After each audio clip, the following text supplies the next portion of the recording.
Bonjour, nous sommes le mercredi 14 juin 2023 et je vous propose la situation des cultures de cette semaine.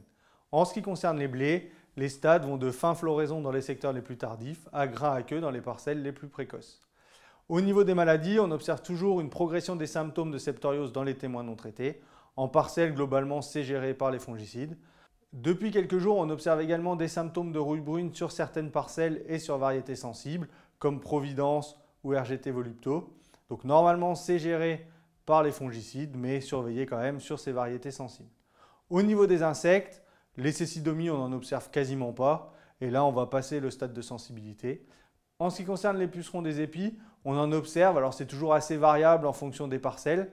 Donc, surveillez avant d'intervenir. N'intervenez que si c'est vraiment nécessaire. Je vous rappelle que le seuil est de 1 épi sur 2 colonisé, donc ce qui est quand même très important.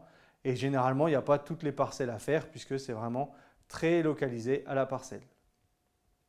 En ce qui concerne les pois, donc pour les pois d'hiver, la floraison est maintenant terminée. Pour les pois de printemps, elle se termine également. Les pois de printemps souffrent énormément de cette chaleur actuelle. En ce qui concerne les vols de tordeuses, cette semaine, on a eu un vol qui est assez important sur l'ensemble de nos pièges puisqu'on va de 80 à 170 captures sur la semaine. Donc on approche pour certaines parcelles du seuil de 400 captures depuis le début, sachant qu'il faut surveiller jusqu'au stade limite d'avortement, donc encore au moins une dizaine de jours pour les pois de printemps.